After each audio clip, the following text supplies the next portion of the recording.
Check one, two. Check. I can hear you. Thank you very much.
afternoon, everyone.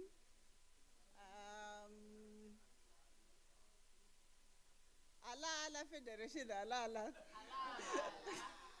That's going to be my cry if you are not on time or if you are making noise. I'm told I'm really good at this, at keeping people in time.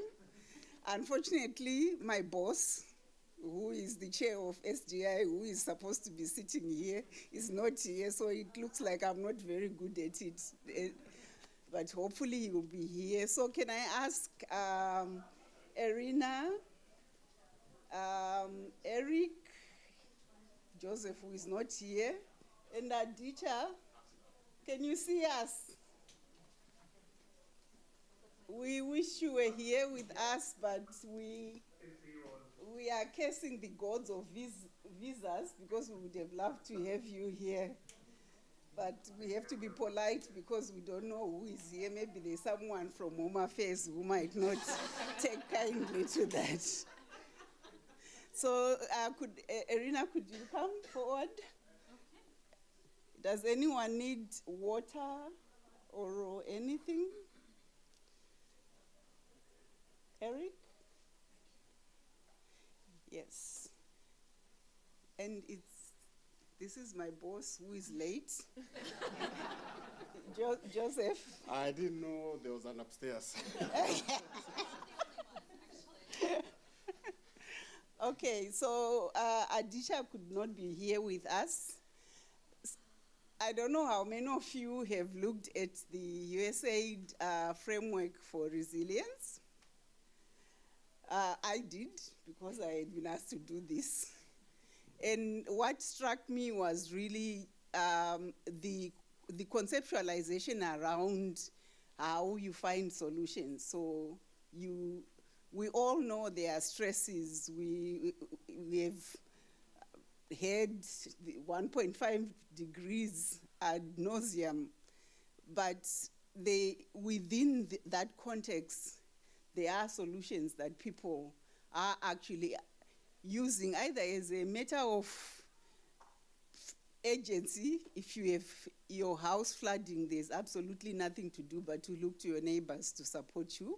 If you have a fire going, we have had several of those. We have had flooding in Durban, and we have had a fire last year here in Cape Town. So this session is looking to asking what are the issues and what evidence is there that communities who are grappling with the challenges that come with living with informality in our cities, or fleeing conflict in conflict zones, or fleeing drought in areas, especially in the Sahel, are finding themselves in, and what it is that they themselves, what agency do they have to address these issues. So I have a very esteemed panel here who I will ask, because I don't know if the program did good justice to their biographies, but I'll give them an opportunity to introduce themselves, and then Aditya will start us with his presentation. We have 7 minutes of each presentation, and as you have already seen, I keep to time, so if you hear me shout halala, you know you are over time. So, yeah, thank you. Maybe, did I introduce myself? I'm Beth Chitekwebiti. I'm the director of the SDI Secretariat. SDI is a network of slum dweller organizations, which Joe is more appropriate to talk about, but our secretariat is based here in Cape Town. We are a member of GRP, and we are very privileged to be part of this process and this conference. Thank you. Rina, let's start with Aditya, so you can feel you are part of the room. Thank you very much for that. I don't know if anyone can hear me. Yes. You can hear you clearly. Okay, fantastic. I'm really sorry to not be there and blame the visa god on that. But I'm delighted to be joining you virtually. My name is Aditya. I'm a principal researcher in the Human Settlements Group at the International Institute for Environment and Development. I also chair the Institute's research strategy team.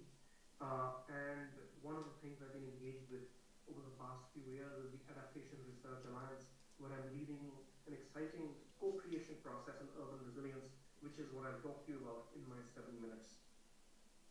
Thank you. Good afternoon, everyone. My name is Erina Machoko. I'm with USAID Zimbabwe. I've been with USAID for the past 5 years, but I've been doing development work for the past 15 years. And today I'm going to be talking about the lessons that we have learned through our urban resilience program in Zimbabwe. Happy to be here. Thank you. I think Beth has already done half the introduction, but my name's Joe Moturi. I'm president of the SDI network. I also chair the board of Slum Dwellers International. I'm a social rights activist based in Nairobi. We work in informality. And this afternoon, I'll be sharing some of the community strategies and data collection and building evidence that they have been collecting in terms of addressing the challenges of informality, addressing the challenges that comes with in living in informal settlements. So basically, the network is a group of organized communities who don't complain, who don't want to be in the 60% bracket of people. So they are basically working hard to improve the environments by working with their cities, research, academia, and other partners. Thank you, Joe. Over to you, Eric. Thanks very much. Good afternoon, colleagues. My name is Eric Dixon. I'm a senior urban development and disaster risk specialist with the World Bank, based here in South Africa. I handle the World Bank's engagement through the National Treasury's City Support Program. Prior to this, I was based in Tanzania for many years. I handled our urban resilience program there, and prior to that, in the Latin America region, where we dealt a lot with urban hazards. So looking forward to today's discussion. Thank you, Eric. So over to you, Aditya. Great, thank you very much. I'm delighted to be part of such an eminent panel. I will just begin. I don't know, is there a way for my slide to be projected? Or should I share my own screen? I think the Or I comms. can just talk.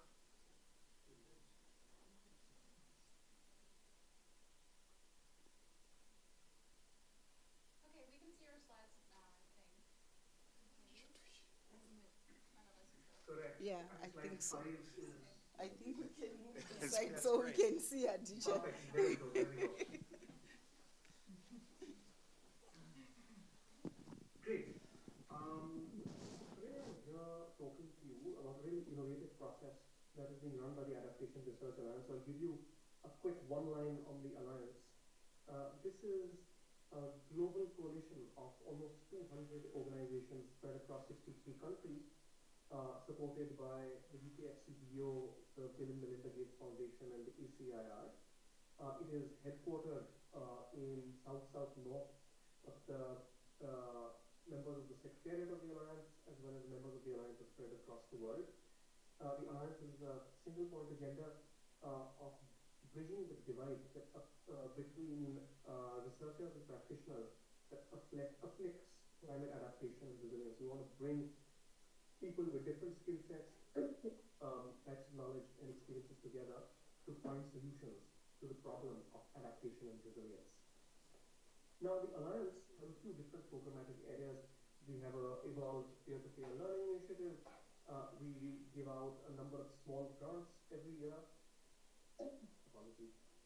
One of the interesting programmatic areas of the Alliance is something that we call co-creation processes, where we bring different types of people together to develop a new program on urban resilience, on different topics. The one I'm talking to you about today is urban resilience. Apart from this program on urban resilience, we're also at the moment co-creating programs on smallholder agriculture, nature-based solutions, the role that LDC universities can play in adaptation planning. And the idea is that we bring researchers and practitioners together who co-create a new program that is then funded by international donors or governments of developed countries. So this program that I've been leading on developing a new initiative on urban resilience has just started about 6 weeks ago. Our plan is to speak to about between 100 and 150 organizations from across the world, basically ask them, what are the needs on the ground when it comes to building urban resilience? What are some best practices that this new initiative should include? What are some mistakes that we should avoid making? So we're trying to keep those conversations fairly high level. We're also delighted that we have an Empower Advisory Committee formed of roughly 22, 23 organizations cutting across donors, practitioners, policy networks, and researchers. So up till now, we've spoken to about 50 organizations, and I want to present some emerging insights from this process. So I'm saying emerging with so much emphasis because what I'm not presenting to you is a carefully crafted set of results from a robust research process. I'm kind of opening up a conversation that we're still having and trying to include as many insights from all of you in the fishbowl format in what we're developing. So what have we found? What is this emerging insight of evidence on the issues that are most poignant when it comes to the theme of urban resilience? When it comes to hazards, two things jumped out from the conversations with these institutions. Issues around heat and issues around water came out of the top when we asked people what are the key hazards that we need to deal with. And when it comes to heat, there were lots of interesting angles to it. One was the issue of nighttime temperatures, that if the human body is able to withstand much higher daytime temperatures, if it's able to rest below 28 degrees at night. But we have rising nighttime temperatures across cities in the global south, which is eroding people's ability to withstand higher temperatures in the day. Of course, higher temperatures in the day also were identified as critically important issues, but some respondents across these consultations that we have underlined the fact that because they are quote-unquote slow onset disaster, they don't receive the kind of attention that they need to in policies and programs focused on urban resilience. As an aside, I was doing a policy review of climate policies in Bangladesh, and we were interviewing communities on the ground simultaneously to ask them what the issues were. And it was interesting that in central Bangladesh, a lot of the communities highlighted heat as a vitally important issue, but none of the policies really spoke to this issue effectively at the national and subnational level.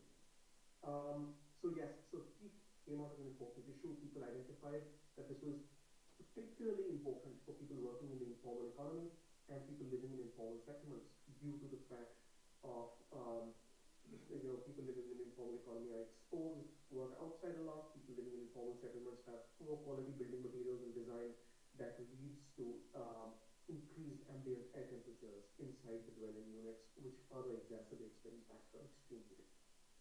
So that's heat.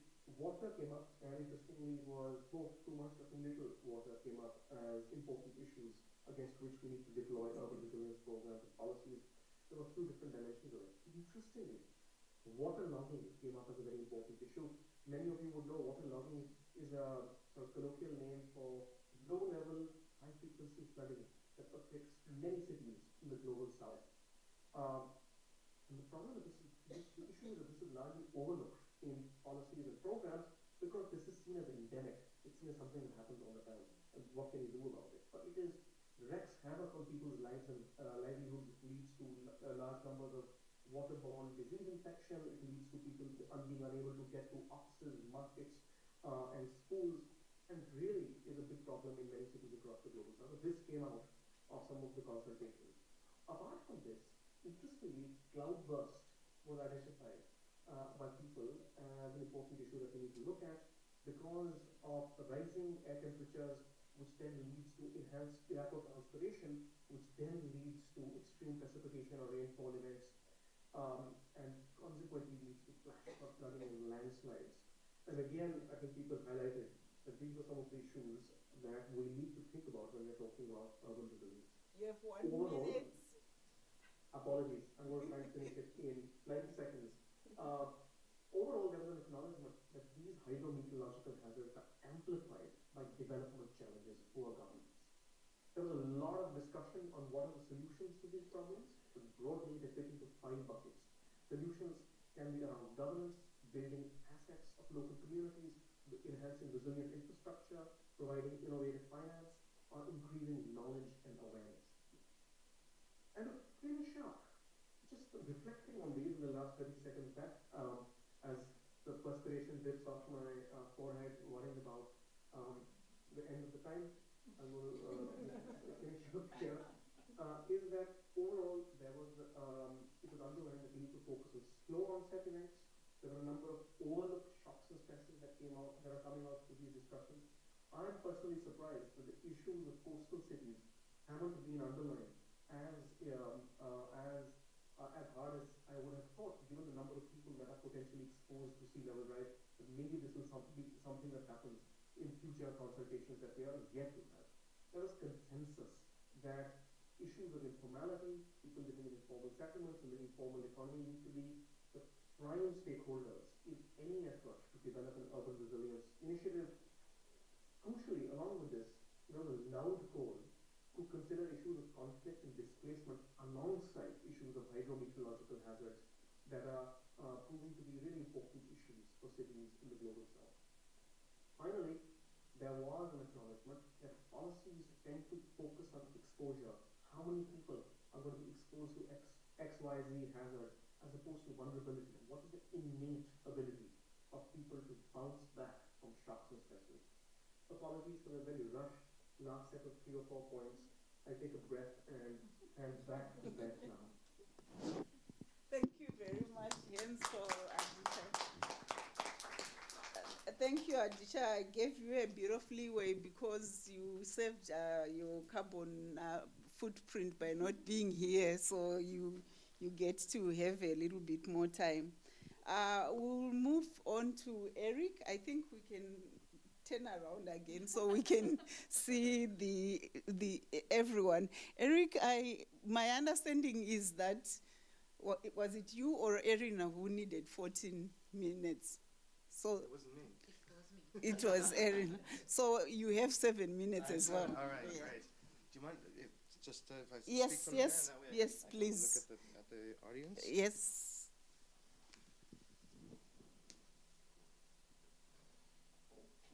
I'm gonna help you, Beth, by putting a timer on here. So You saw what? yeah, I saw you're strict. It's good. Colleagues, good afternoon. Again, my name's Eric Dixon. It's a real pleasure to be here. Aditya set me up perfectly for this presentation. So Aditya, thank you very much for that. I mentioned in my introduction that I used to work in Latin America, where we focus largely on landslides, on floods, on earthquakes. Thanks very much.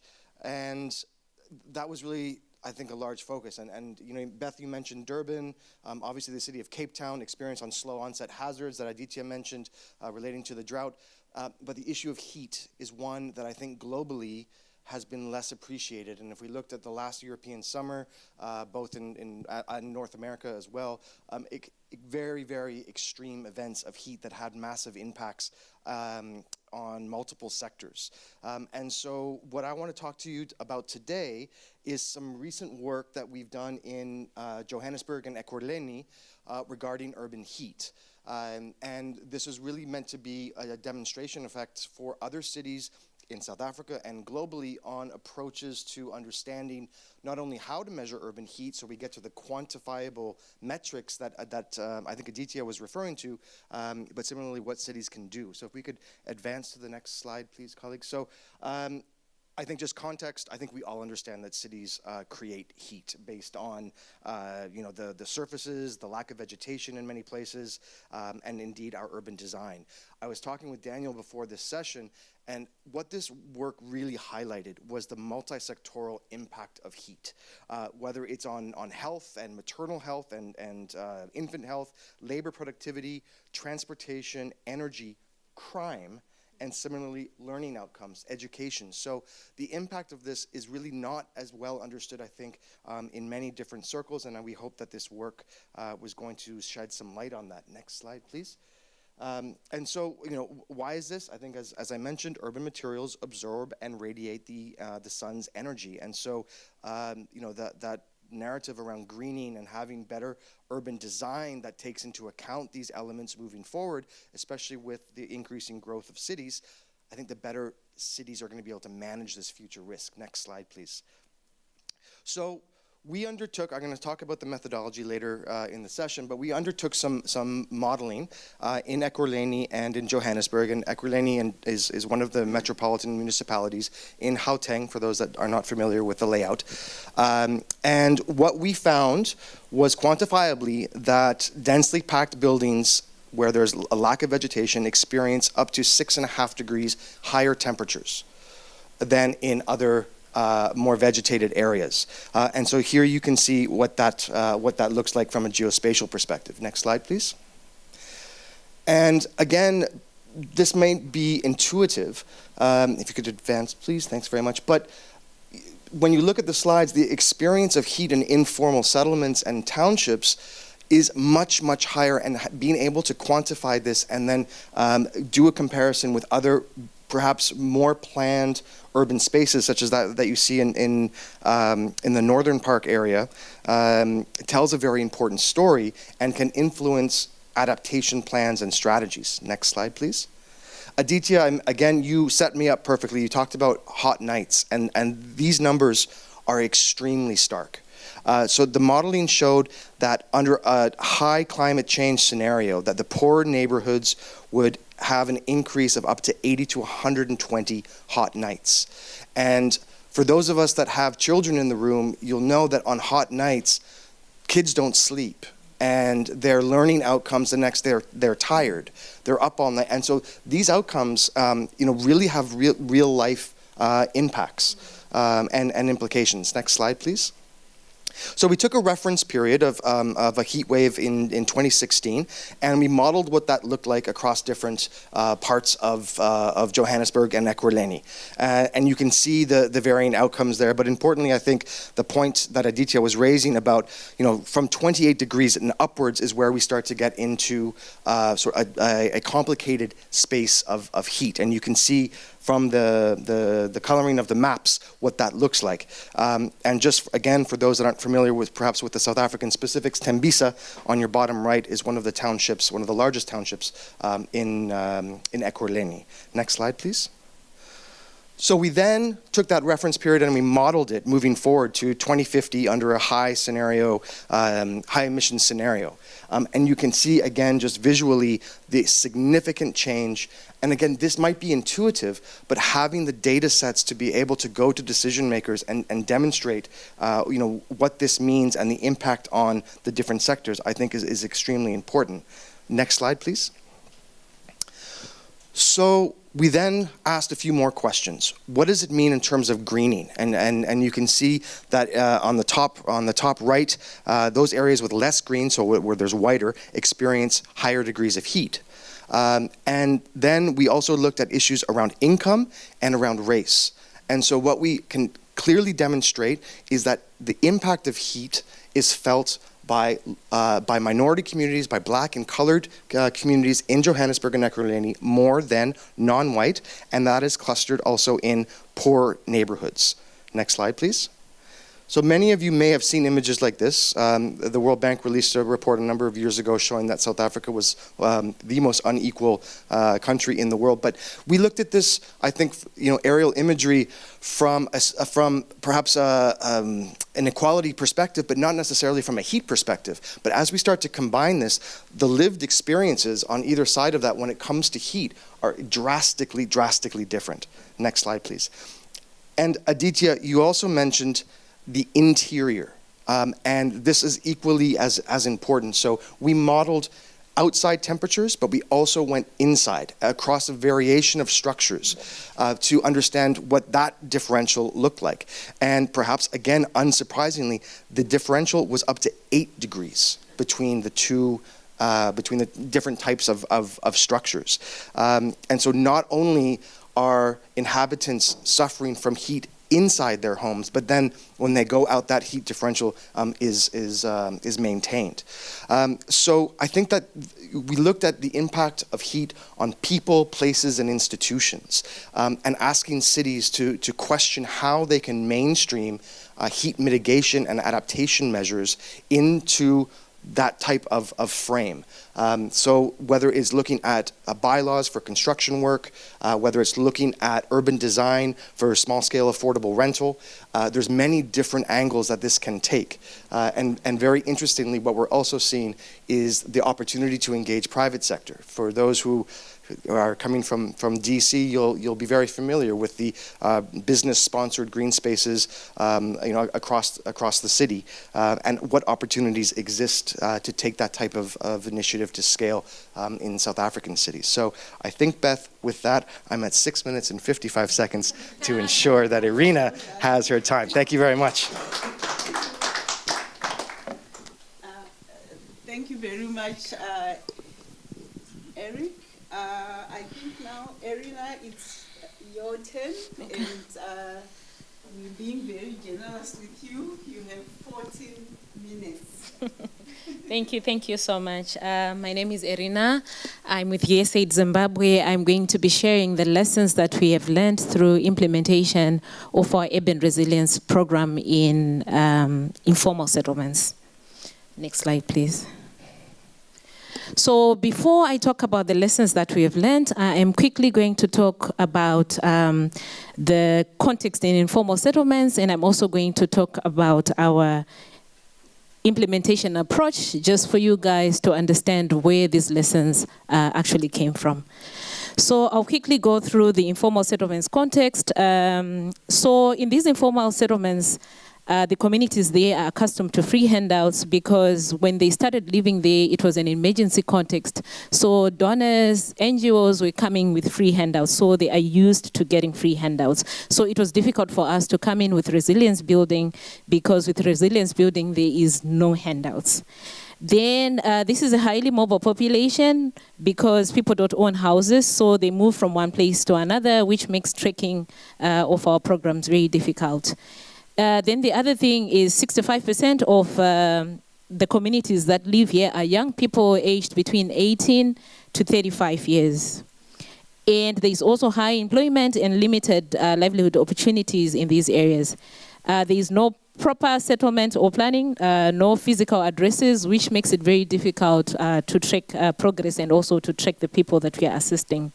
There is limited access to finance because this is an informal settlement, and also there is land scarcity. According to a survey that we conducted, on average, we have 4 households in a single dwelling. And then there is weak social cohesion because these people don't know each other and they're constantly moving from one place to another, and there's also high political violence in these areas. And there is also high protection concerns. We have high cases of child abuse and also high cases of GBV in these areas. Next slide, please. I'll quickly talk about our implementation approach. So in response to all these challenges that I've talked about, as USAID, we mostly focused on 3 pillars, and these pillars included economic recovery and markets, access to finance, and also protection. So under protection, we mainly focused on responding to cases of child abuse and also responding to cases of GBV, but we mainly worked with women because the organization that we contracted mostly worked with women and not with men. For access to finance, we introduced ISALs, and we also tried to link these communities to formal banks. And under economic recovery, we introduced unconditional cash assistance because this was an emergency. Like I said, this was 2019 when we started implementation, and this was soon after COVID hit. Then we also had livelihood diversification, IGAs, and also market linkages within the informal settlements and around the informal settlements. Now I'll move on to talk about the lessons that we learned. Next slide, please. So for the lessons that we learned, in Zimbabwe, we conduct what we call the urban vulnerability assessments on an annual basis, where we actually see the vulnerability within urban setup. And what we have noticed is that for the informal settlements areas, they always rank high when it comes to vulnerability. So all these informal settlements that we work in are actually hotspots. They are very high when it comes to vulnerability indicators. Then taking into consideration the high mobility that I talked about, the high number of households per dwelling, no settlement planning and no physical address, it was really difficult for us to do verification, and we noted that we had a lot of inclusion and exclusion errors. So what we ended up doing is, instead of working with the 10% verification when it comes to a sample of the beneficiaries that we worked with, we actually increased it to from 20 to 25% because we wanted to reach out to more people. Then we also noted with concern that the unconditional assistance was actually creating a dependency syndrome within these communities that we were working with, so we introduced conditional assistance.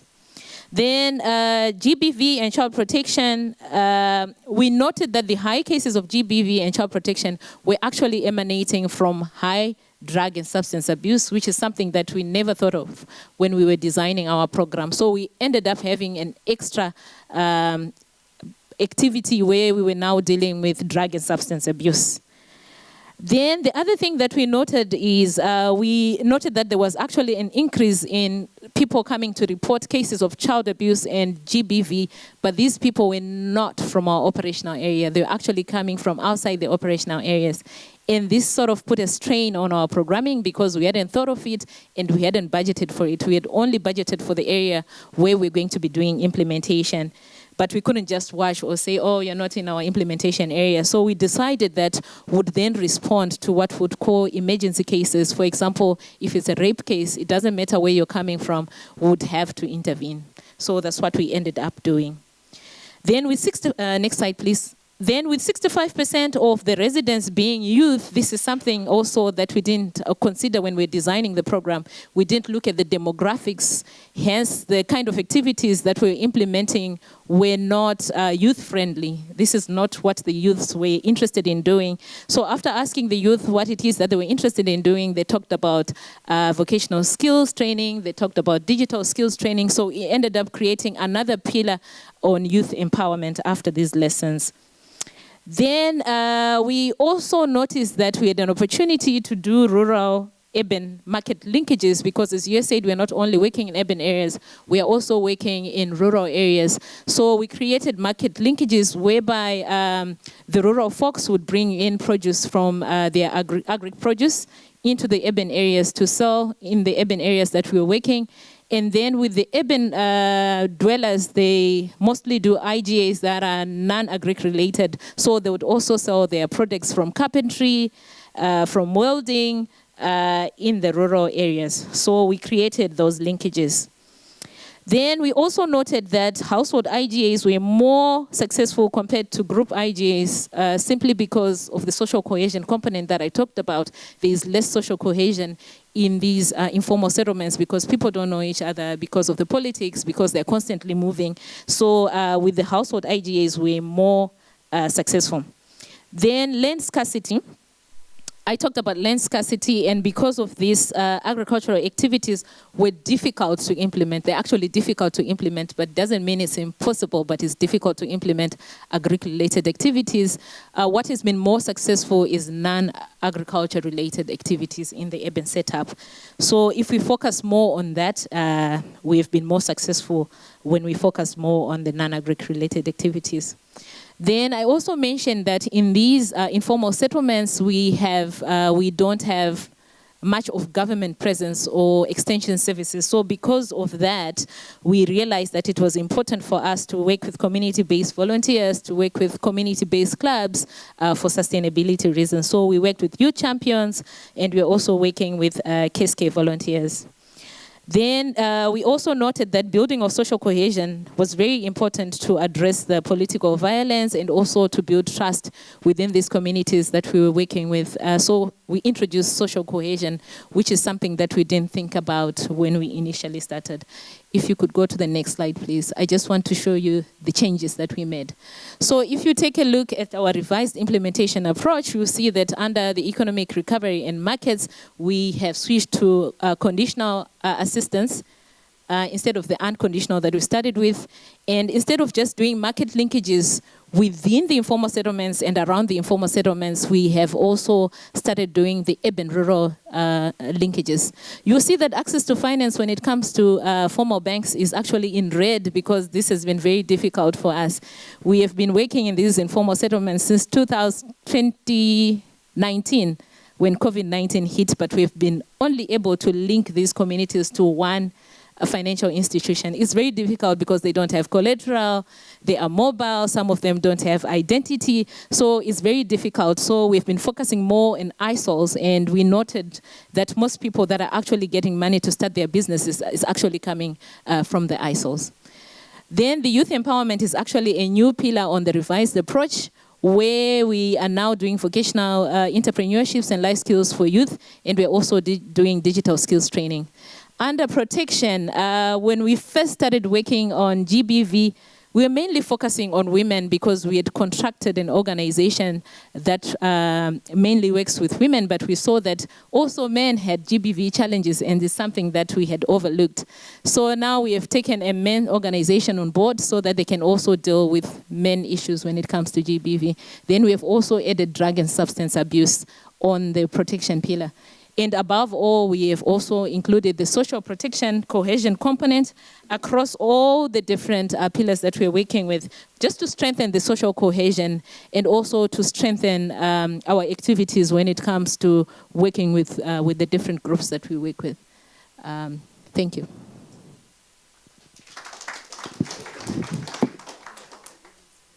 Thank you, Erina, and thank you for not using your allocated time. Over to you, Joe.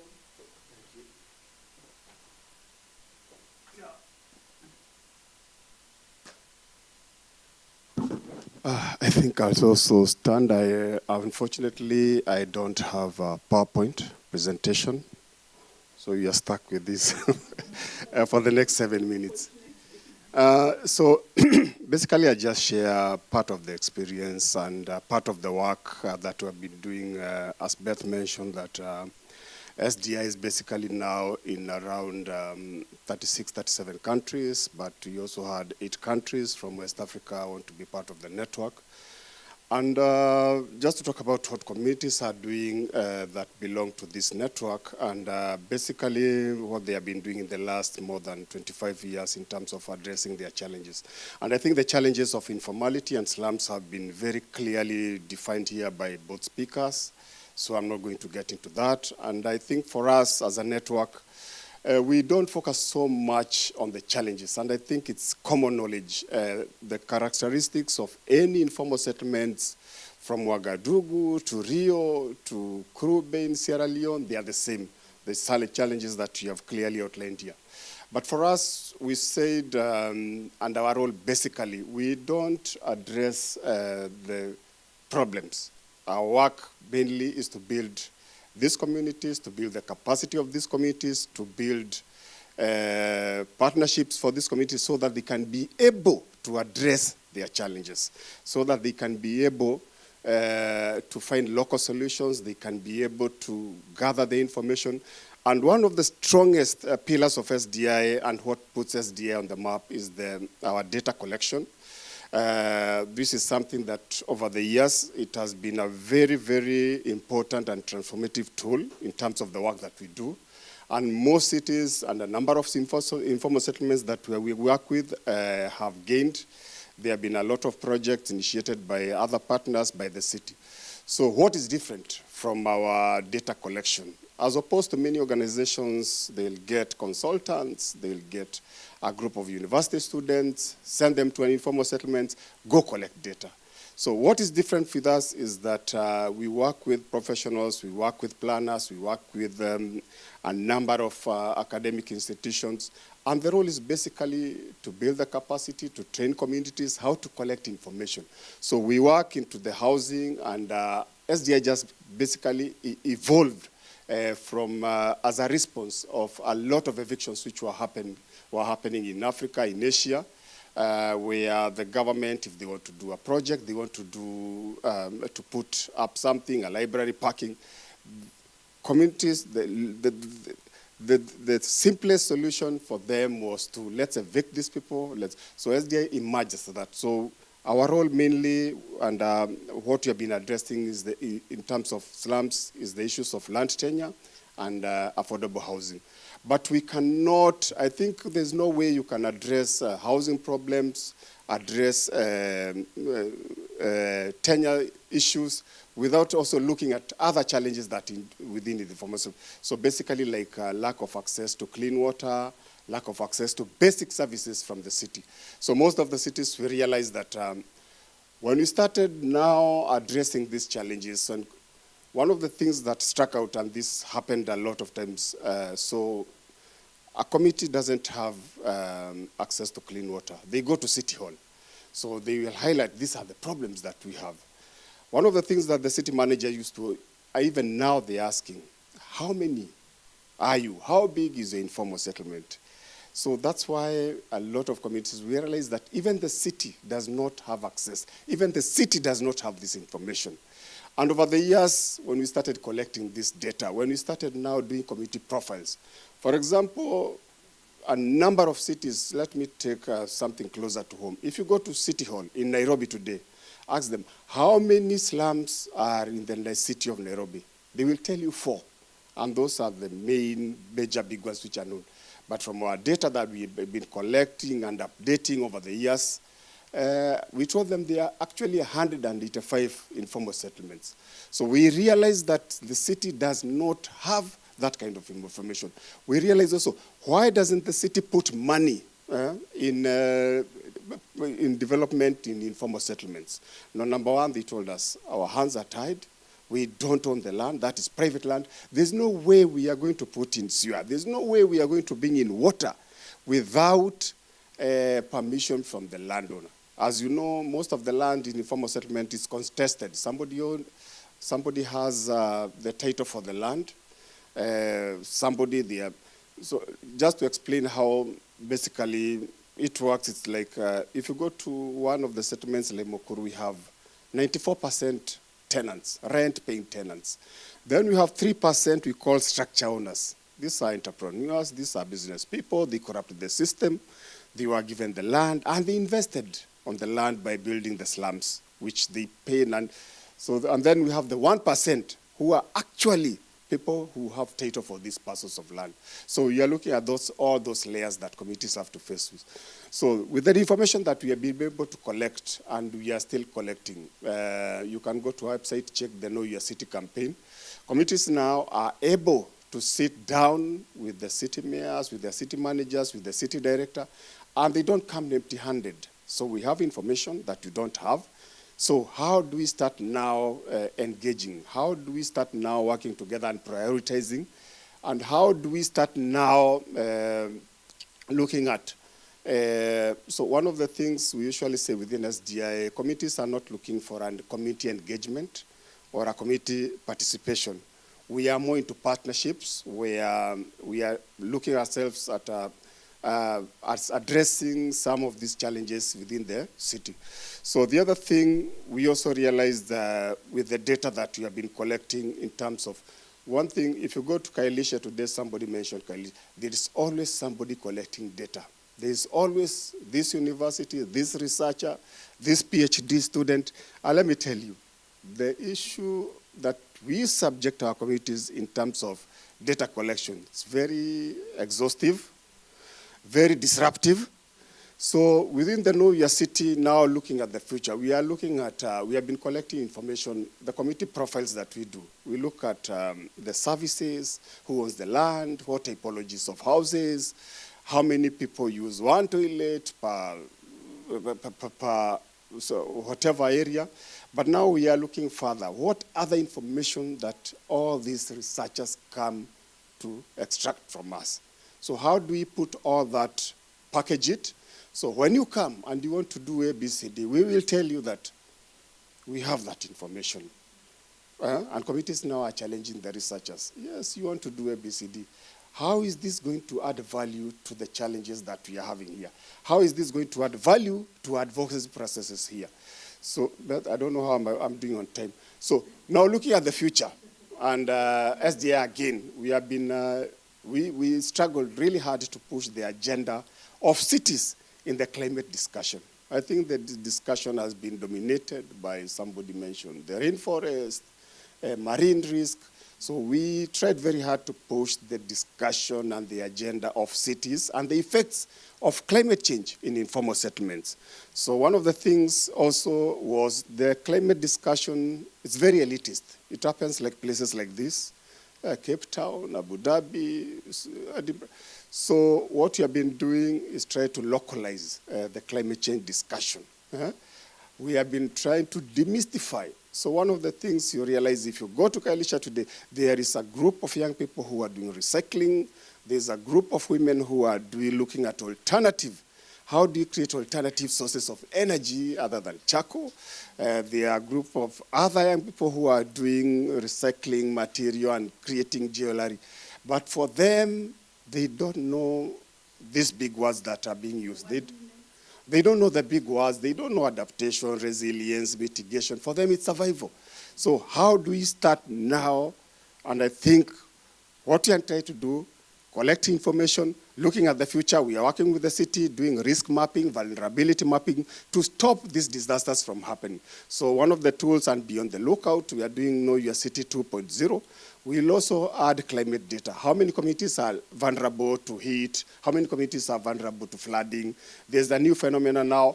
Slum dwellers used to be afraid of the bulldozers coming at night and evicting them.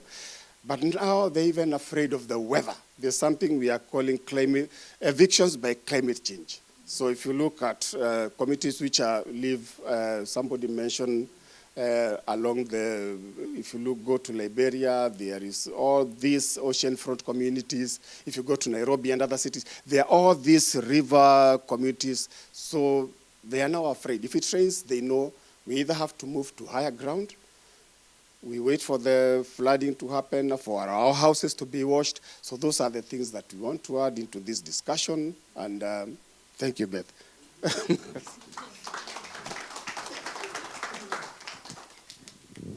Thank you, Joe. And I played favoritism. You had more than 7 minutes.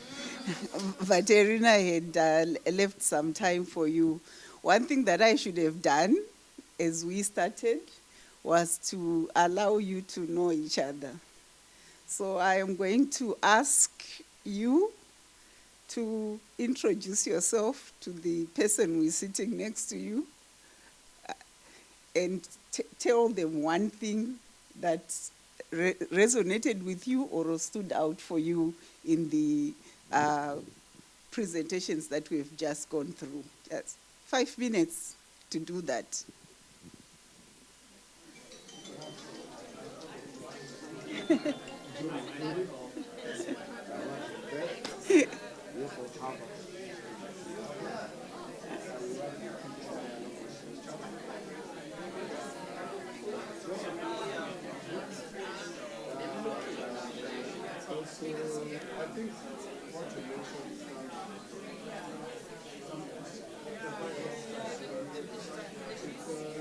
Come to know you. We were doing a 3, but that's perfect. No, please.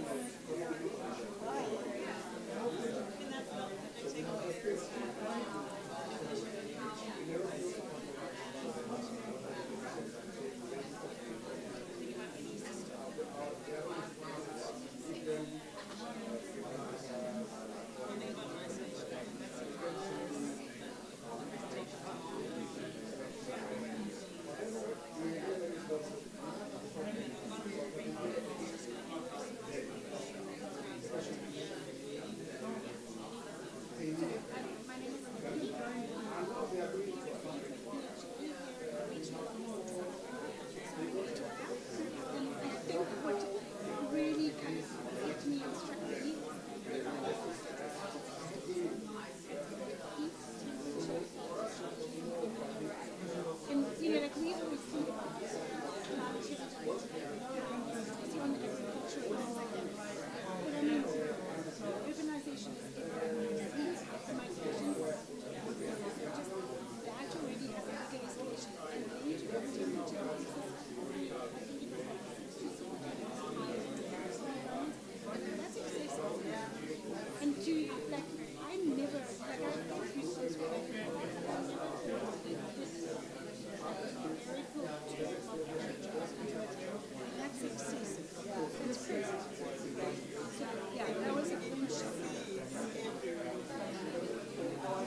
Yeah,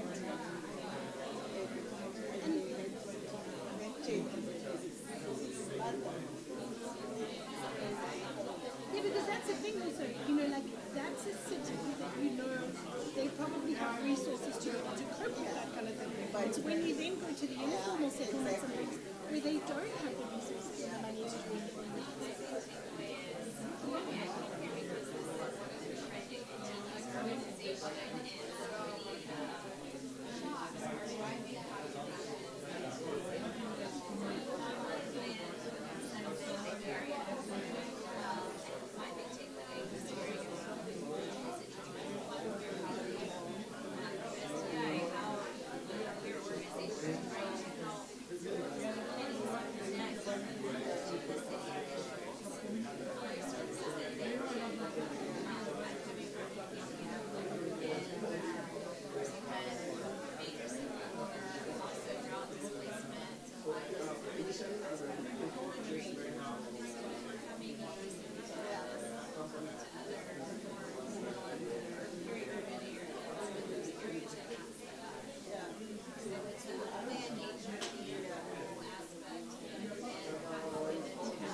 I have to do my work.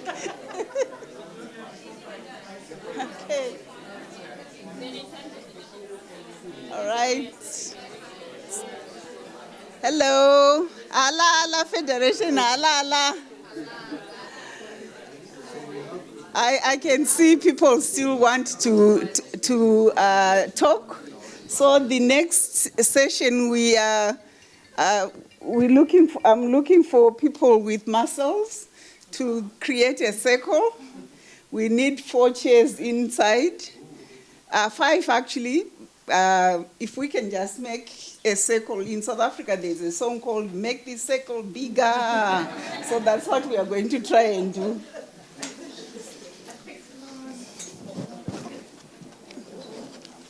So we can face each other.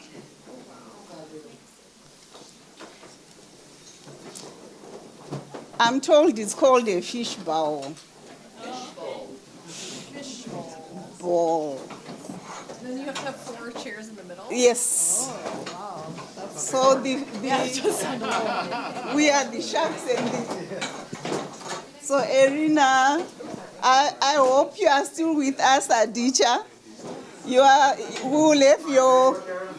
will have your chair here in the middle as representation. This is the hot seat. Yes.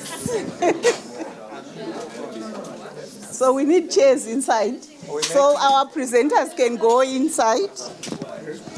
We're making lots of circles or one circle? One circle, one big circle, and then 4 chairs in the middle. Facing each other, facing each Yeah, I feel like we're going to I think facing like in a circle. It's a circle in a circle. circle within a circle. Yeah. So you need to, our esteemed presenters, please sit there. Okay. Okay, so what we are going to do, we have an extra chair here. I'm going to use this a bit. So our presenters will, I'll ask questions, and then they will respond, and then one of them will offer to go sit out, and someone can come, and I can ask questions as much as we possibly can with the time that's left. I need maybe about 5 minutes at the end just to summarize. Okay. All right, so the question that I have is starting, oh gosh, sorry, I don't know how to switch off a phone on a watch. What evidence in your lived experience is pointing to or regarding key hazards that urban resilience programs should tackle? Erica, I'll start with you.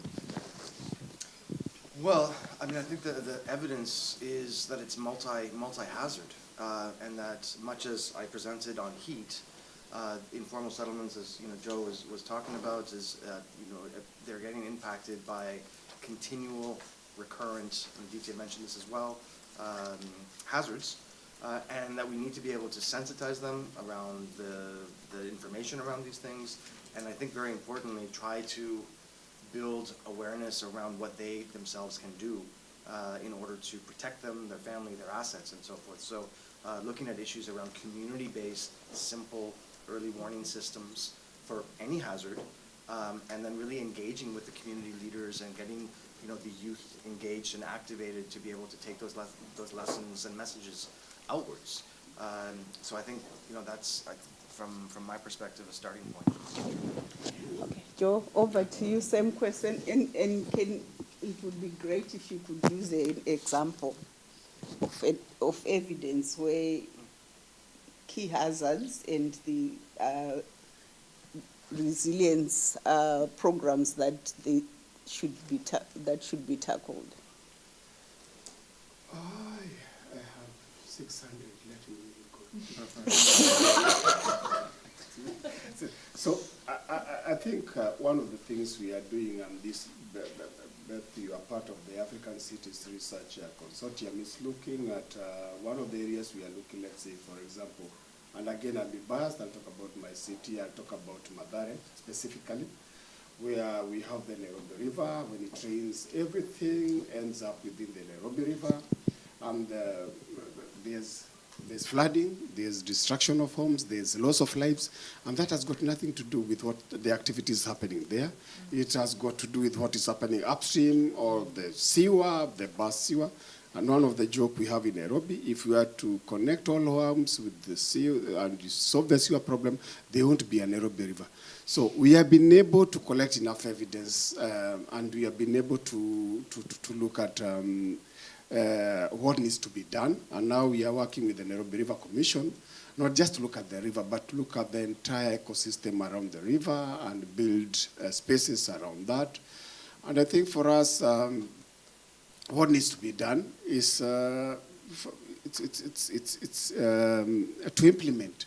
There are so many lessons, and for us, that discussion, we usually say the climate change discussion and the resilience effort, we keep it simple. Let's not overcomplicate it. Look at the local solutions, amplify them, replicate them elsewhere. Thank you. Erina, same question. All right, thank you so much. I think for me, coming from USAID, we haven't been really working in urban areas simply because we do not have evidence to support that there's a real need when it comes to maybe assistance, when it comes to resilience building. So building evidence is something that is really important to us. I'll give an example. For us in Zimbabwe, we only started working in urban setups in 2019 because of COVID. Otherwise, before COVID hit, there was an assumption that people in the urban areas are doing well when compared to rural areas. But now that we've started collecting evidence, we actually see that there is higher vulnerabilities in the rural setup, in the urban setup. Maybe when comparing to the urban setup, to the rural setup, you see that the urban communities are actually really affected. Just recently, we did the urban ZIMVAC that I talked about, and we observed that more people, 26% of the population, it's actually 28% of the population in urban areas are food insecure compared to 25% in the rural setup. So because we are not collecting evidence, we assume that the rural setup is more vulnerable compared to the urban setup. So I think there's need for us to collect more evidence to support or to at least account as to why we should be working in the urban setup. Yeah. Thank you. So we point. You can, I think, with your colleague here was trying to. Aditya, yes. Same question. Did you hear the question? I heard the question loud and clear. But I want to take up time because I think I've already said that in my view, like heat and water come up as the most important hazards that urban resilience initiatives need to respond to. But I completely agree with what Eric said, that the time of thinking about individual hazards is gone. We need to think about complex cascading risks where extreme rainfall event might lead to to downstream economic impacts, or where extreme heat might lead to loss of labor productivity, which also might lead to severe mental health impacts. So I think while we might think about primary hazards that may catalyze different kinds of risks, we need to acknowledge that any urban resilience program can no longer operate in a silo and needs to actually operate with a systemic understanding of how risks operate in an urban area. Sorry. And there are different dimensions, as I said, where one hazard might lead to another hazard, which is what we call cascading risk. But also, I think it's important to think about trade-offs between different communities facing similar hazards. I'll give you a small anecdote from my own experience. We were talking about the problem of flooding in the city of Gorakhpur, which is on the Indo-Nepal border. And one of the solutions that we came up with in a community meeting was to build walls around the compounds of affected families. Very quickly we realized what this would lead to is water flowing past these walls, these compounds, into the homes of other people who were just outside the remit of the project. So I would say two things. I think we need to think about complex and cascading risk. We also need to think about how risks might be distributed in relatively close and densely populated urban areas. Thank you. Thank you. I will, Corina, can I ask our fishbowl to move out and get 4 people?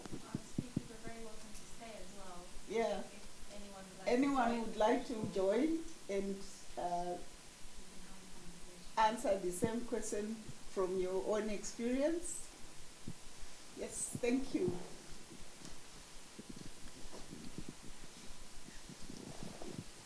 Please introduce yourself. Good afternoon. Good afternoon. My name is Jafar. I'm from Masiko Somalia team. So primarily I joined this track to understand, urban resilience because of in Somalia we have very huge population that has been displaced, not only by conflict but recently by, multiple hazards. One of them being the drought, being one major one. So if I give you a small context is that currently we have people living in IDPs, that is internal displaced populations at around 2.2 million of a country of 16 million. So out of that 16 million, 8 million impacted by the drought, half of it. So when you go down, apart from what was discussed here, most of the speakers were getting examples from where there is a relatively, stable governments, where there's city management. So one thing I wanted to highlight strongly is that there are a lot of informal settlements in fragile and protracted crisis areas like Somalia, Sudan, Southern Sudan, and the rest. So I know new evidence we are generating new evidence, but it's an area that I think largely has a lot of gaps in terms of understanding. We have tried to respond to their needs by giving them, like my colleague here from USAID was saying, like in terms of responding to their emergencies, giving them handouts here and there. But these people have been primarily displaced from the rural areas where we occasionally wanted to program and do work for them.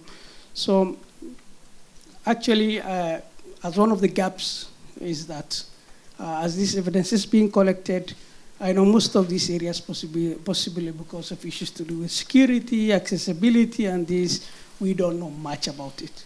We have not collected much about them. So we have done maybe humanitarian agencies collecting few here and there, but to the level that I think we can understand them and able to program for them is far-fetched. Additionally, in these settlements also, the issue of land tenure with poor governance or lack of thereof is very complicated.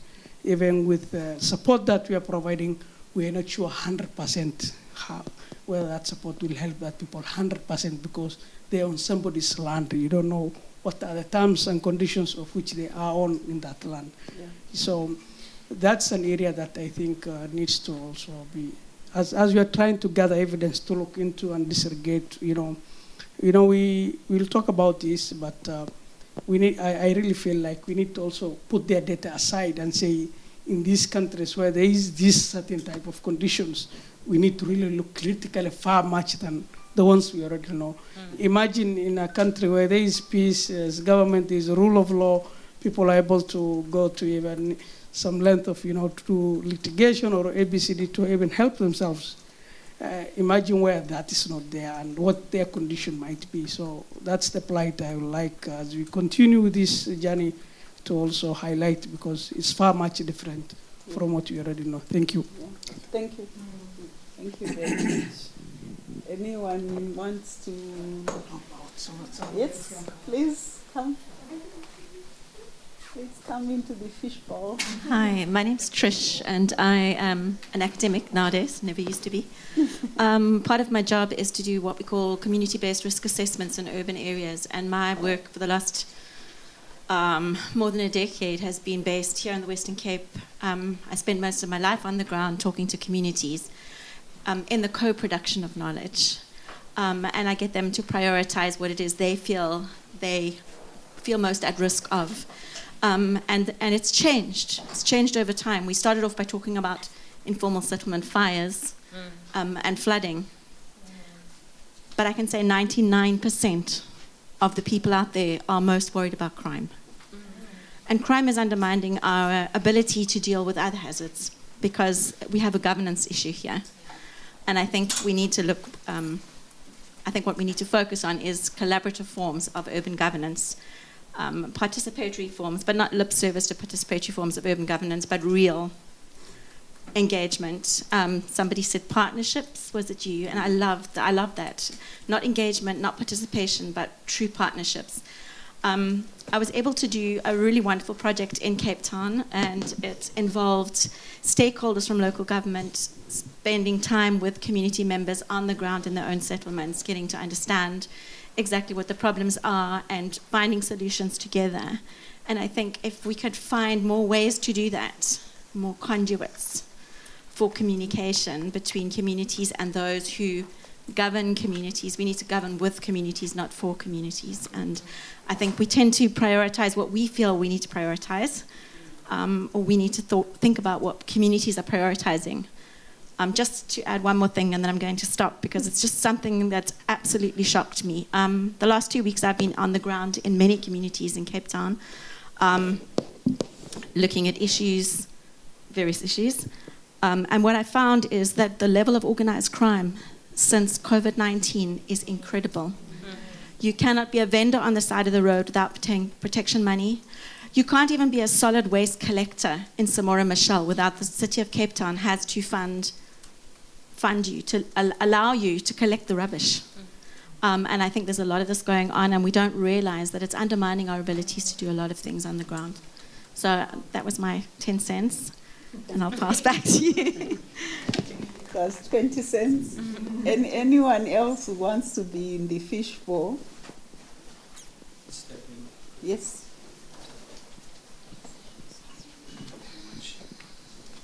Thanks, colleagues. My name is Sakif Mustafa. I'm a technical officer working on health systems resilience in the World Health Organization in Geneva. I found this conversation fascinating. For me, being within the health sector, this kind of forum is exceptionally interesting, because we get to engage with things that you don't think about, particularly the previous colleague there mentioning around crime. That's something that we don't tend to think about. I wanted to kind of think about mention two kind of things.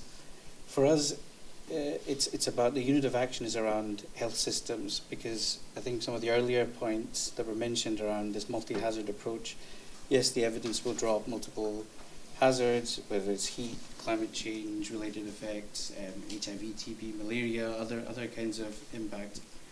But we need to strengthen systems for being able to address a multitude of hazards, right? So I wanted to put that on the table and see how we can translate this evidence into national, subnational policy and implementation. The second thing, perhaps an example, what we're doing often, and I take the point earlier that was mentioned around fragile, conflict and vulnerable settings, often there isn't a government or often there isn't an established mechanism for translating this evidence into action and implementation. So, but at the same time, we then see a multitude of different actors coming in, and these are short-term, time-bound initiatives without sustainability and partnerships, as was mentioned. So one of the things that I strongly advocate and would say that folks think about is things like essential packages of health services and how we define them using partnership models, using the evidence base, and using communities to determine through population health needs assessments or evidence generation, whatever that may be, to define what health services, what social protection services, what economic protection systems, what social protection needs they need, and then use that based on country-owned plans and policies, and then we have a number of donors and partners here, try to bring all this together through, and make sure that there's sustainability in what we do and legacy in what we do. So I just wanted to make those 2 points, and back to you. Thanks. Thank you. Thank you so much. I don't know from our presenters, does anyone have anything else before we move to the what, Aditya? Sorry, I have my back to you. No, that's fine. I want to comment for a minute, if that's okay. Yes. So I just want to, I was here agreeing very vociferously with the last two speakers. The person who talked about partnerships as opposed to participation, I think that's a good point. And then the speaker after that who underlined the importance of health. And I think these 2 points are really interconnected and really important. And so in some of my recent work, where it was looking at COVID recovery, resilience to pandemics, this whole issue of partnerships in the context of informal health systems became really apparent. If you permit me 20 seconds, I'll give you an anecdote from Dharavi, which most of you would know is the world's largest slum, one of the most densely populated human settlements in the world, located in Mumbai. When COVID started spreading through Bombay, there was mass panic about what's going to happen in Dharavi because the density of settlement patterns. And it's also a context where the people in Dharavi and the local city authority have historically not had a very positive relationship, like many cities in the world where relationship between formal settlers and city governments is marked by acrimony.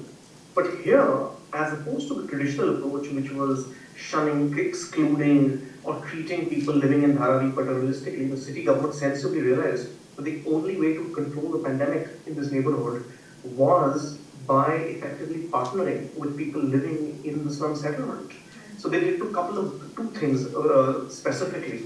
One is they formed teams with volunteers living in Dharavi who teamed up with people from the city government to go house to survey who was affected, who was infected, who had what capacity to isolate and respond to infection should it occur.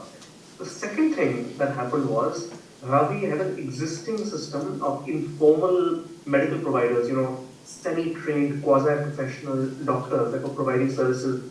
And these were people that were meeting the unmet need for health services in Dharavi and had traditionally been shunned by the formal system. But again, the government realized that the only way to tackle infection in Dharavi was to include these informal medical practitioners and partner with them to deliver health services during COVID-19. So they, instead of excluding these providers, they gave them training, they gave them personal protection equipment, they gave them basic medication and networked them with each other and divided Dharavi into sectors that were then served by these informal medical practitioners. As a result of this whole partnership approach and an acknowledgement of the informal health system in this context, Dharavi was relatively less impacted by COVID-19 as opposed to some very posh and high-income areas of Bombay where the pandemic spread through like wildfire. So I think this is a very unique, very focused case study in the importance of partnership with the informal economy, with the informal settlements, with informal systems to enhance urban resilience. Thank you, Aditya. We are going to move into our second session, but I was talking to my Zimbabwean young sister here that no one ever tells a story and then, like, can you imagine telling your kids a bedtime story and you say, we're not finishing up, we will do it tomorrow. So the structure of this session is a bit like that for me. So now we want to talk about the how. And I would like to ask Eric if you would like to go ahead and think, you have a presentation around the how. Yes, please. Sure. Okay. Thanks very much, Beth. I'm going to be quite brief on this, but I think this section ties together a lot of the messaging and the ideas that we've been discussing. Could you project?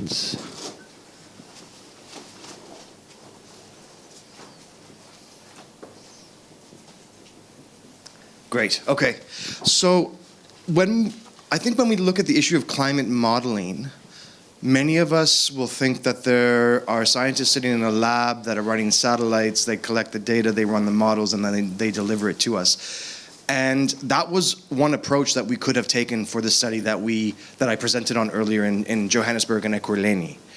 But perhaps because my background, I actually used to work at IIED, and then I did my research in India with SDI.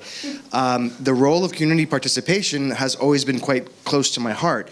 And so we took a very concerted decision for this heat assessment to combine it with traditional modeling approaches, but with community-led scientific data collection. And so we partnered with a Belgian climate modeling firm, Vito, who has all the experience in the quantifiable hard stuff. Next slide, please.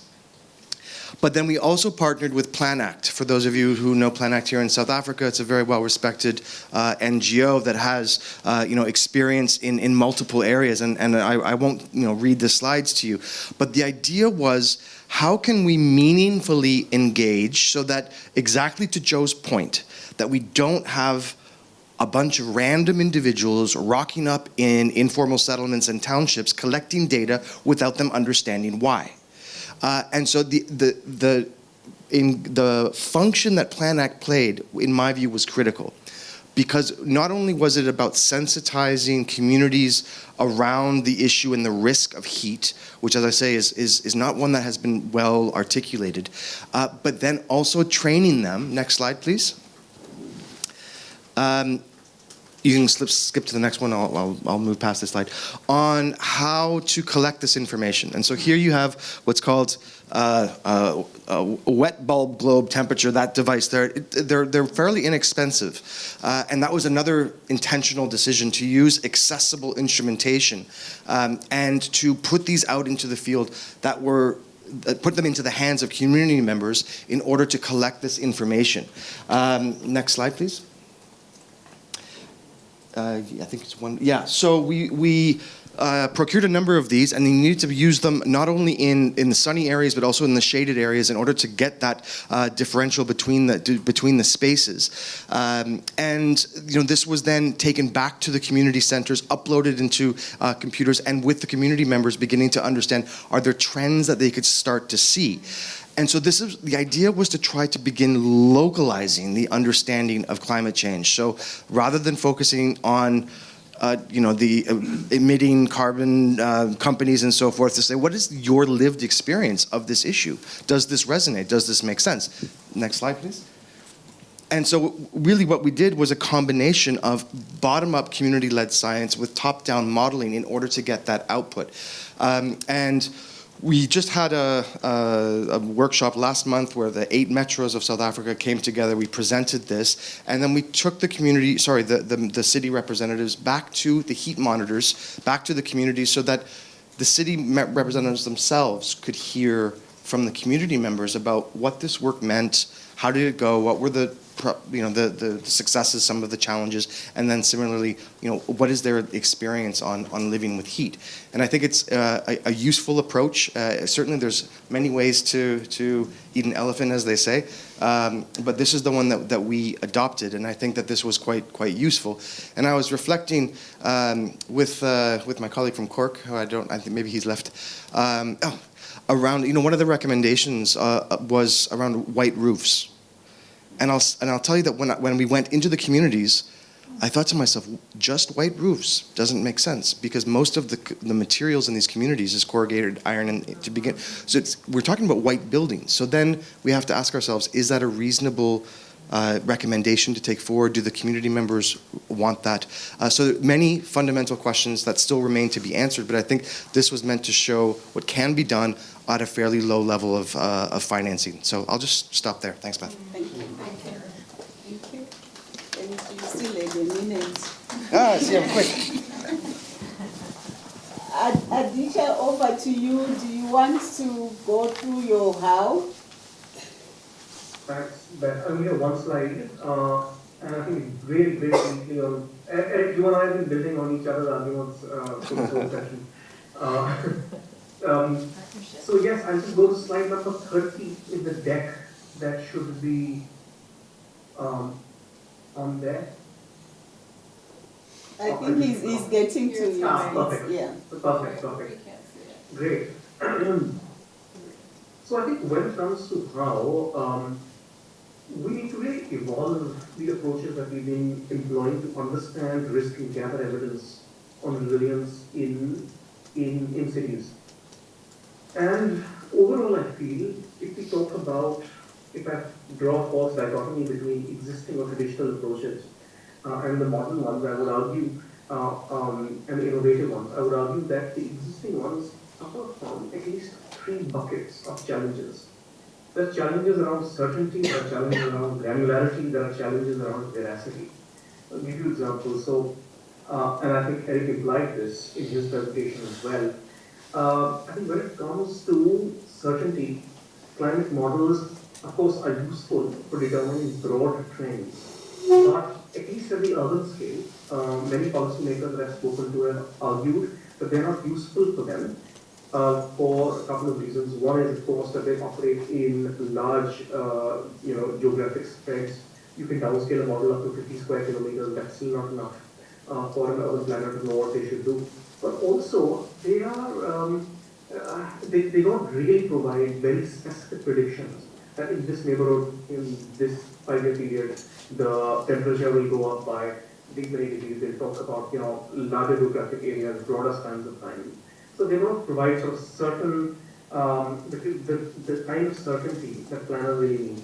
I think there are issues around granularity also. So if you look at census data, which is now widely used across the world to inform risk management plans and policies. Now, while certain censuses, like India census, provides very granular data on what is available, most censuses around the world do not provide that kind of granularity. Right? If you look at the census of the Democratic Republic of Congo, there the census operates in grids of 10,000 square kilometers. Right? It isn't useful for informing decisions on risk management. The third challenge is around veracity, where there's a big caveat here. I did a PhD at IDX, which is the home of participatory development. So I'm not dissing participatory development at all. But I am mindful that to do participatory processes, PRI type, participatory rule appraisal type processes really well, you need a high amount of proficiency and a high amount of training. Unfortunately, a lot of times that doesn't exist in the field. So we end up collecting data that lacks veracity from participatory approaches.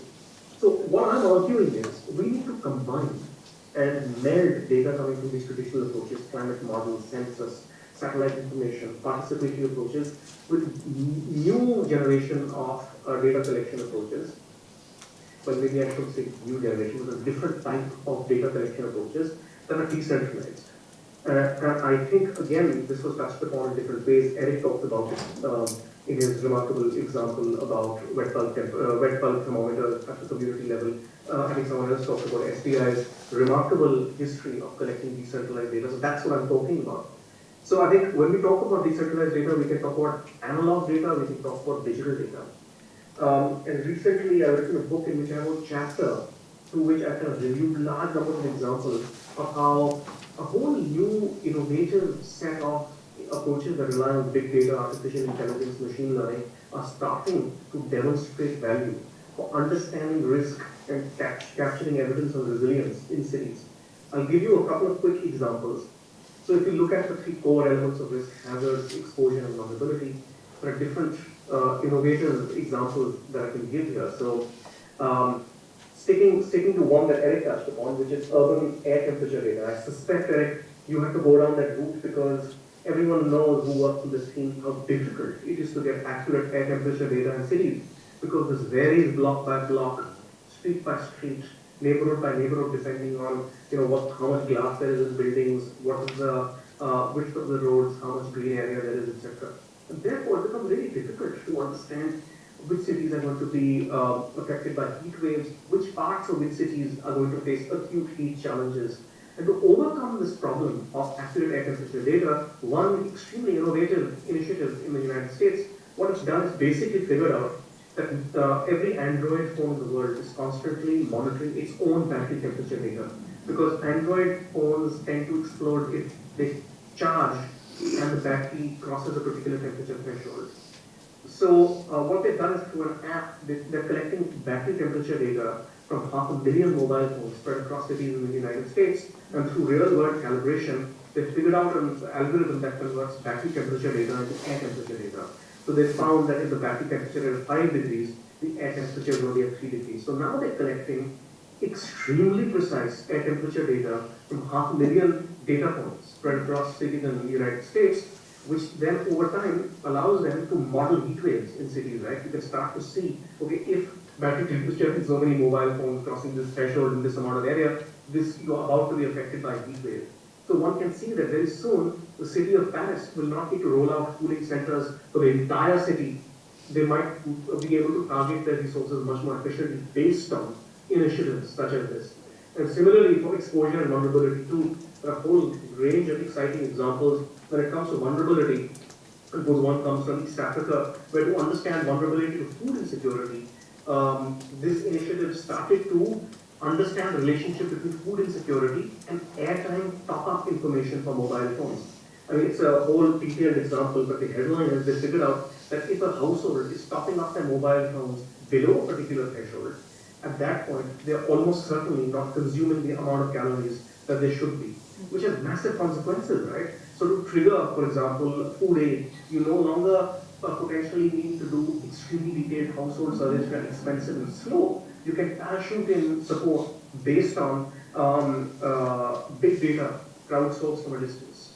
Again, I'm not saying, I want to be absolutely clear that I don't think big data is a silver bullet. However, I feel like our community of practice, which is people working on urban resilience policies, have been a bit reticent and slow to acknowledge that a lot of this has developed over the last 5-6 years, and we're not adequately using these to inform our own approaches.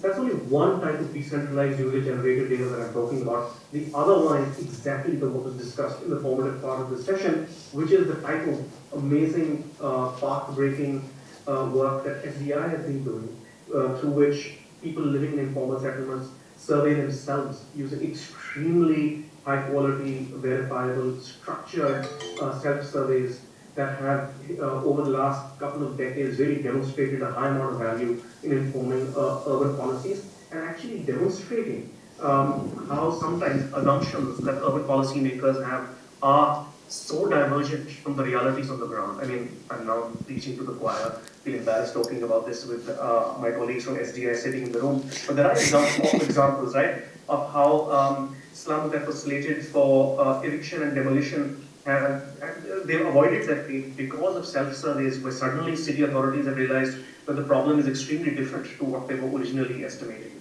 So Thank you. Stop there. Overall, I just want to underline that we need to meld insights coming from traditional data approaches with more insights coming from more decentralized data approaches that draw on the lived experience of people on the ground and use user-generated data to inform policies and evidence. Back to you, Beth. Thank you, Adisha. I gave you more time because we were saying nice things about SDI. Joe, you want to speak to the how? I think he has done a good job. I think just a few comments. And for me, in terms of data, in terms of research, in terms of building evidence, sometimes we collect because we have money to collect, and we call it data for the sake of data. But the most useful and I think important is how do we make this data useful? How do we make this data live? How do we engage this data in terms of now addressing these challenges? So one of the things, and if you look at the practice across most cities, we were told by one of our city partners, one of the cities, that don't think you are the only ones who collect data. Every day there are people knocking at our offices with this data, and they think they also call themselves experts like you. They also say the data is collected by community just like you. And what makes us different? That was the question. And so, and for us, if that data doesn't address the local community advocacy, the other thing is also, I think in the past, Beth, we tended to look at ourselves inwardly. What the data we collected, we are trying to address the problems inside our settlements, inside our communities. But then we did not see what is the connection with our community, with the other parts of the city. How are we connected to the city? Just wanted, just beyond, I think the solution, and I think if this data doesn't address policy, what are the gaps? Because sometimes you may do all this work, but if you look at the city policies, the city bylaws, if you look at the legislature, does it support? Does it, are these policies, is the legislature proper? Then it's useless. One of the things I wanted to address, she mentioned the issue of youth and crime and being used by politicians. She also mentioned now there is an increased level of, so we found out that what is different now with these increased levels of community, the assumption in informal settlement used to be these people, the young people who live in informal settlements, yes, crime, yes, they dropped out of school. But now we realize that now we have people in informal settlements with master's degree on this or that. Some of them are doing jobs they seem demeaning, like driving Ubers. I have a master's in chemistry, bio, whatever, and I'm driving, they found this demeaning. So the reason we found this surge in crime is that we have young people, well-educated, without jobs. The situation is more explosive than dealing with an educated youth. I don't have a solution for that.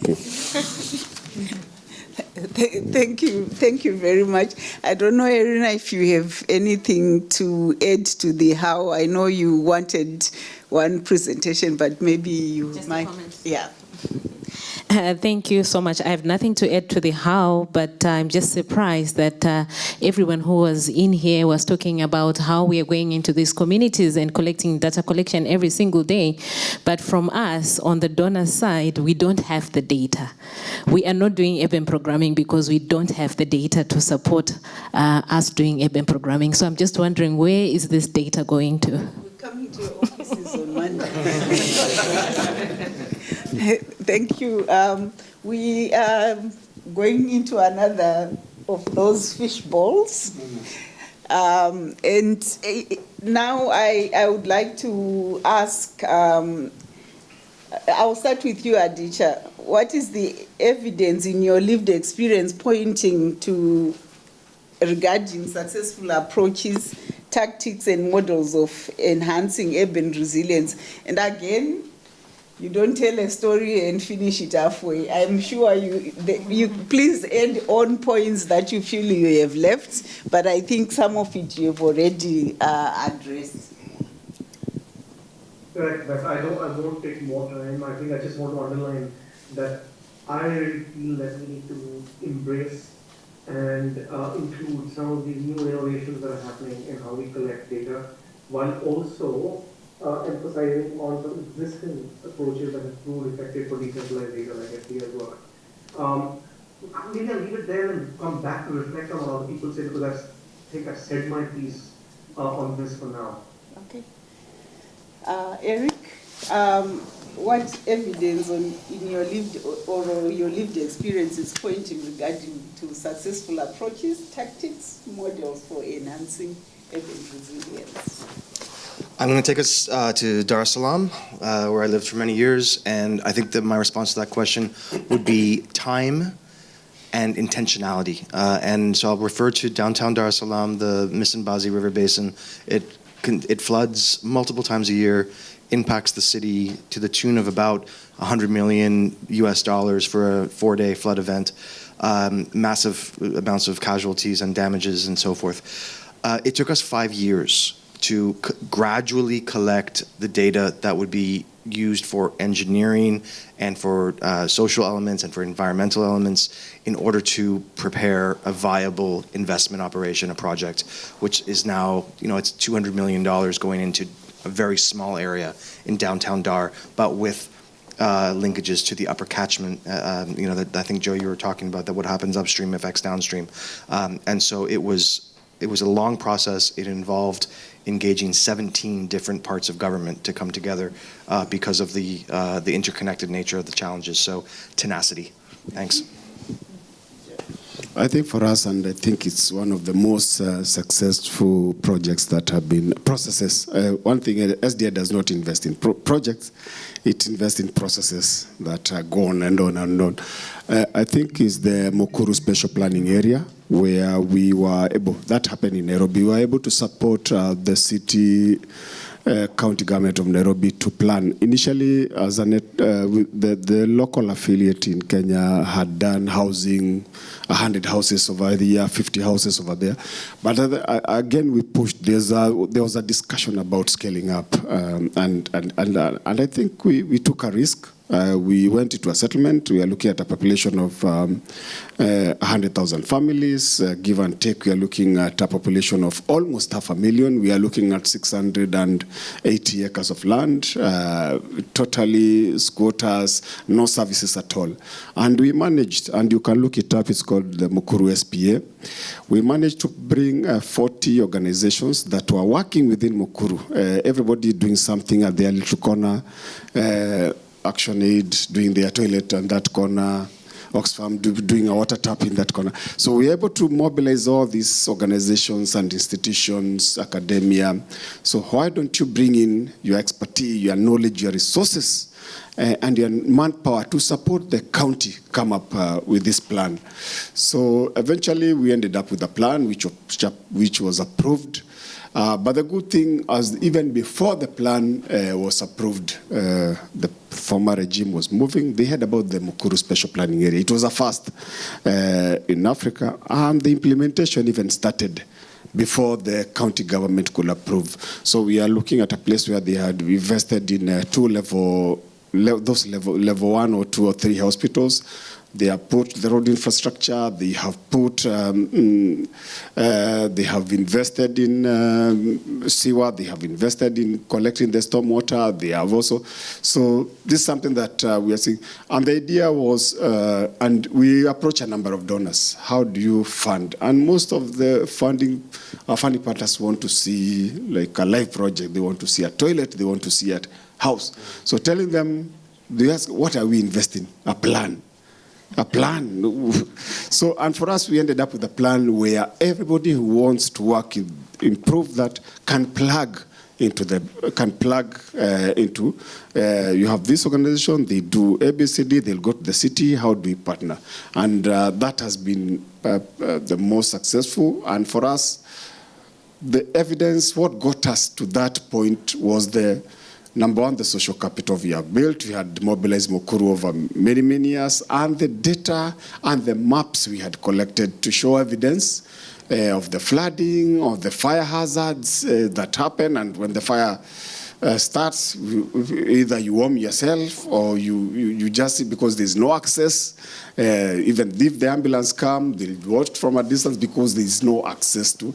So it's because the evidence that we had built, we were able to convince the then county government administration to consider Mukuru as a special planning areas. So that's something that we are very successful. we started from building evidence, pushing for it to be adopted as a special planning area, and mobilizing this consortia of all these 40 partners and institutions. And then now we are seeing the government coming in, doing the implementation. At the moment, they are building 14,000 houses for the residents of Mukuru. They started with that. So that's another fight because, again, somebody talked about beneficiaries. With government projects, something always go wrong. The houses sometimes do not end up being for the intended beneficiaries. This one will get this number. So that's the other thing we are trying to build to push the government. Why don't we partner? Look at our methodology of identifying who are the real beneficiaries. We have a very simple method. It worked during when we were doing the Railway Relocation Action Plan, which was funded by the World Bank, and 9,000 families have houses. So look at the methodologies that SDI uses. Very simple. There's no room for somebody bringing this government officer bringing all his or her cousins from the rural, and they occupy these houses. So this is something that we are looking at the moment. Any comments? Well, for me, I think my comment would be that what I've learned is that in the urban setup, we have various contexts which are ever changing. And most of you guys in here know USAID to be not so flexible. But I think in urban programming or in urban resilience building, we really need to be flexible because this is a different context where you're working with different people, where you require a multi-sectoral approach. So if there's anything that I will take out from the discussions that we're having here is the need for us to be really flexible with our awards so that we're able to change to suit the different contexts that everyone is working in. Thanks. Thank you, Irina. I would like to give people an opportunity to add their own reflections, and then I will summarize. Is that correct? I think I've done a really good job, so we have time for a conversation. Please help me have a conversation. Don't shy away. Anyone who wants to speak before I...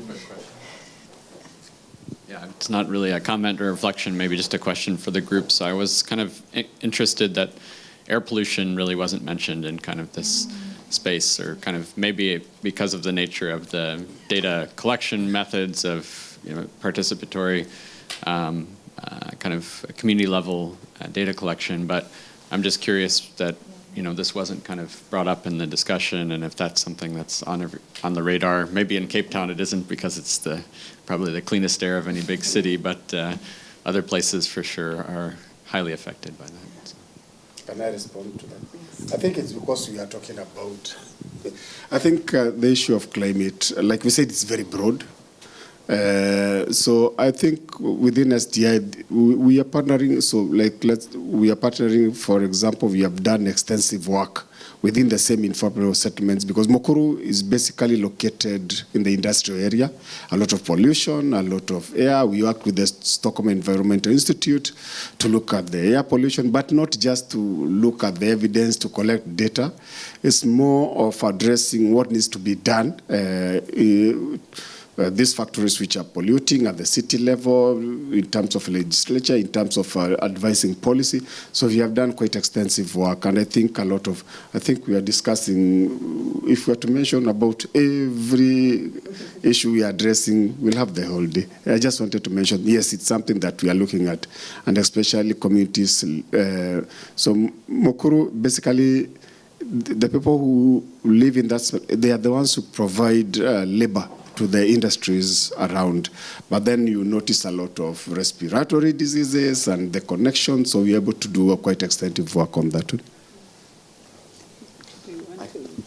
Yeah, so in our study, air pollution is acknowledged, and it has obviously implications on impact on health and so forth. It didn't feature as squarely as the focus on heat, but it is in there as a contributor.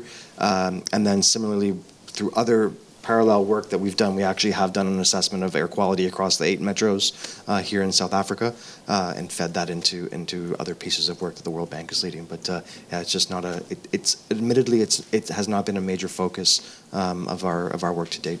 Thanks.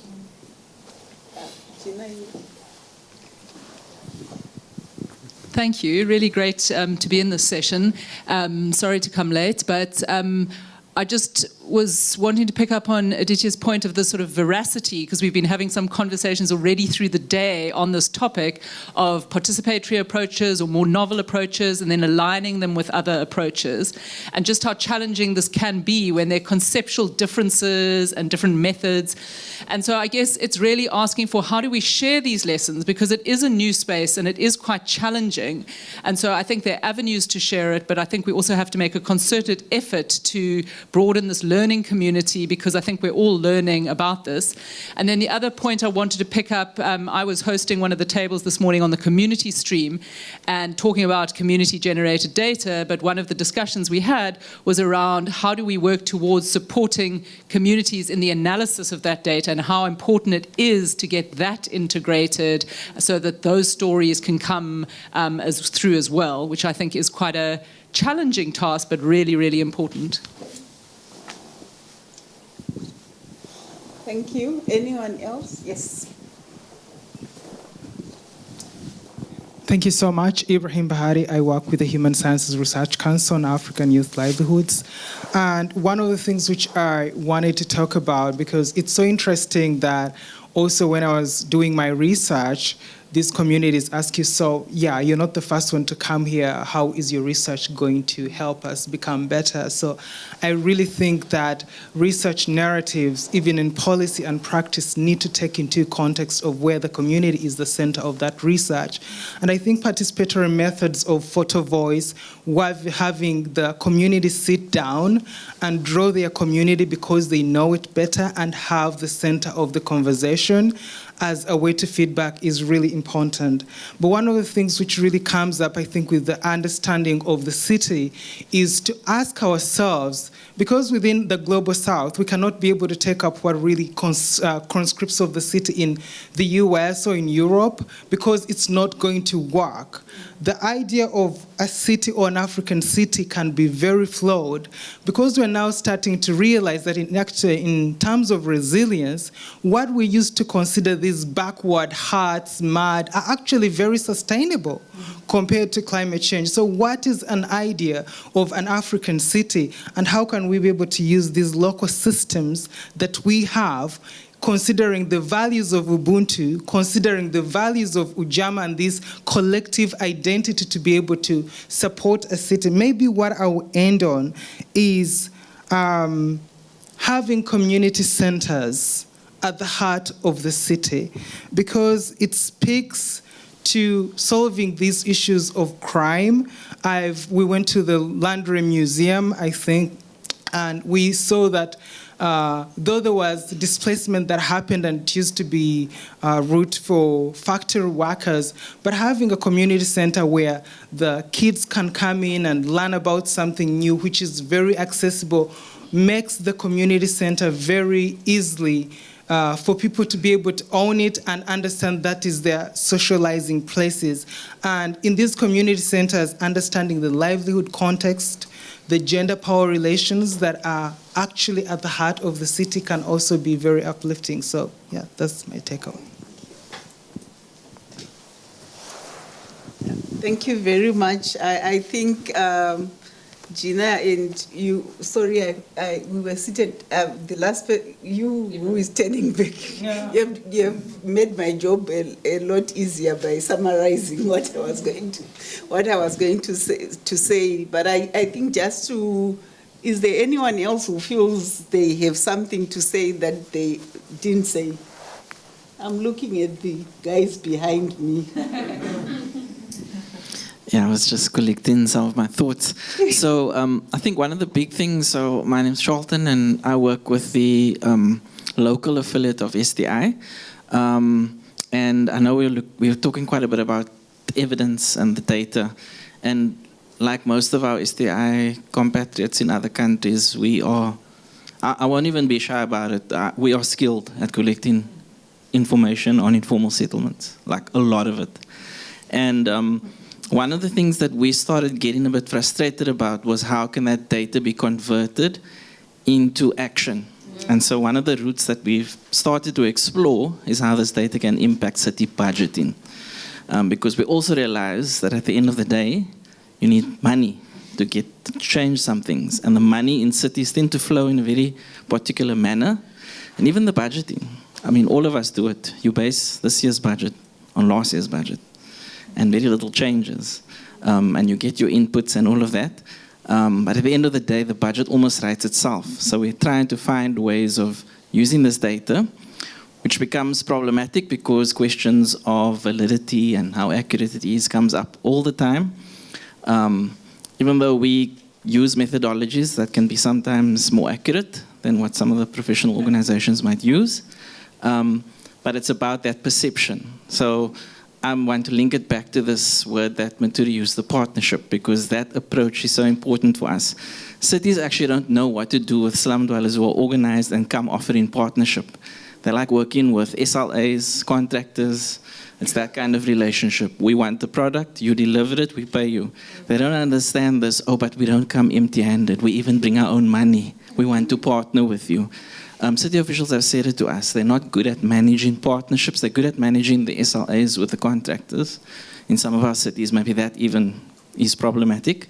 So that partnership thing, how can we really activate it? Because there's, and officials have said it to us, you guys outnumber us. The city doesn't have the capacity to put officials on the ground in every informal settlement. Right now, for example, over the course of the last 11 months, our work in Cape Town, we've profiled 170 informal settlements. The city of Cape Town has about how many? 600 maybe informal settlements. The number's not official because it goes up and down. But that's in 10 months, 11 months. Over a 3-year cycle, we could probably do the whole city and you could have a sustained evidence tracking of what's happening on the ground. But it only will happen if you build a good partnership between slum dwellers and the city. Thank you. Thank you, Charlton, for rescuing me. I just wanted to say it has been a real pleasure, and thank you all for your very insightful and thoughtful. Sorry, Adisha, I have my back to you, but I'm looking at you now. Thank you so much for all your contribution. I think for those of us who are within SDI, this is like sort of like something that is really at the heart of our work, and we have been really fighting to get and push for an understanding that there is a crisis happening in urban areas. There is a crisis happening with communities who are moving away from cities and getting into because of conflict or because of droughts, and their entry points are into cities or IDPs that have become cities themselves, especially from our Somali colleague. And unfortunately, I think from our conception, a lot of evidence around climate change tended to disregard saw the city more as a problem because of the carbon footprint of cities.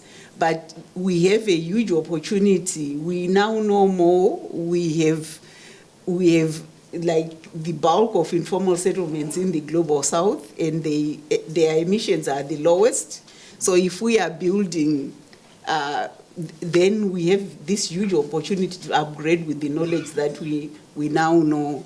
I think for me, what really struck me was which Aditya and Eric both pointed to, this confluence of evidence. There is evidence that's being collected at different levels, and each of those levels are important, and we have to find a way to synergize so that we add value to what we collect as foot soldiers on the ground as SDI, and what people who can model and develop AI are doing. At the moment, for instance, we are working with the University of Chicago, who have actually found a way to estimate the existence of informal settlements by just using the cityscape, and they can estimate populations. I was freaked out because they estimated the population of one slum in Freetown to like the community had enumerated, and they had 56,000.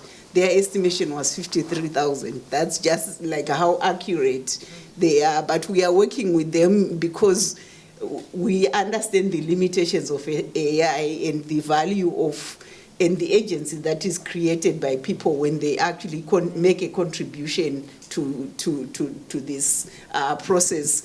And from Arena, I understood that those partners that want to and have a commitment in their policies to address these issues around climate change are looking to those that are producing evidence to support and create a coherent message around what's happening in order for them to be assisted in their programming. And you will see my colleagues in Zimbabwe in your office on Monday.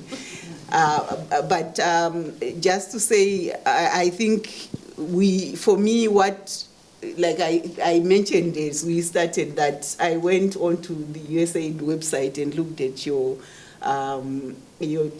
resilience policy. And for me, what was really sort of like purposeful and